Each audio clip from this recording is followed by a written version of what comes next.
Welcome to another Video Marketing Minute. I'm Eric Kalis, Chief Marketing Officer for Square 2 Marketing. You know, the definition of inbound marketing was really focused around generating leads. But lately, that definition has expanded quite a bit to including revenue generation. Because leads are great, don't get me wrong, but leads don't pay the bills. Sales pays the bills. And in today's Video Marketing Minute, I want to show you how to both shorten your sales cycle and improve your close rate. So think about this scenario. You've sent the paperwork to a prospect that you've been working with, you think they're going to sign, and then it falls apart. They don't get back to you, they go underground, you have no idea what happened. It's not that they don't want to do business with you, but something spooked them enough that they didn't want to sign their name on your agreement. That's a challenge. So here are 5 tips to help you kind of break that open and improve that close rate. Let's talk about number 1. Explain the process up front. Buying stuff is scary. We don't want to make a wrong decision. So once again, we want to make sure that our prospects feel safe. Have a conversation with them about the 4, 5, or 6 steps they're about to go to so they can anticipate what's coming up, which once again makes them feel safe in their conversation. Number 2, try to eliminate those references. References are a typical place where things get bogged down. You want them to talk to your existing clients or past clients. You can't get them on the phone, or your clients are not responding to emails. See if you could be proactive.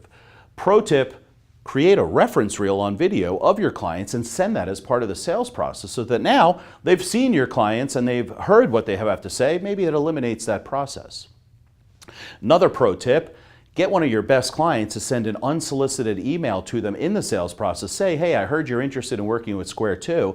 I do too, and they're awesome, ... Boy, that would be remarkable, and it would also eliminate the need for additional references. Number 3. We use something called a close the loop email. You know, people come to you and they're interested in doing business with you and then they go underground, but there must be for some reason. So after reaching out to them once or twice to follow up and you don't get any results, send an email that says something like, hey, we agreed that in our last conversation we were going to meet again and talk about next steps, getting started, answering questions, and we haven't heard from you. Obviously something has changed. If you don't want to do business with us, that's okay, let us know. And if you do, drop me an email or a phone call and let's continue the conversation. A simple open email like that does 2 things. 1, they respond to you in 2 minutes saying, I'm so sorry, I got busy, blah, blah, blah. Or 2, they just end the conversation.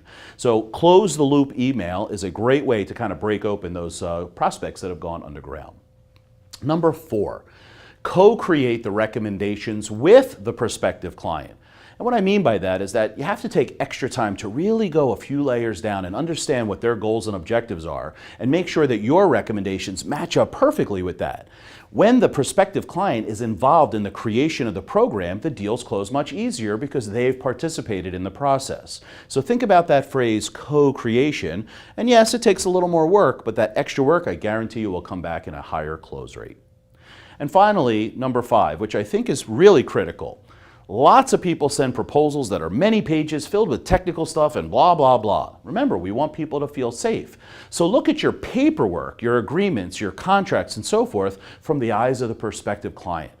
If they can't understand it, if they don't feel safe, if this isn't perfectly outlined to what they're getting and what they're paying for, they won't sign their name.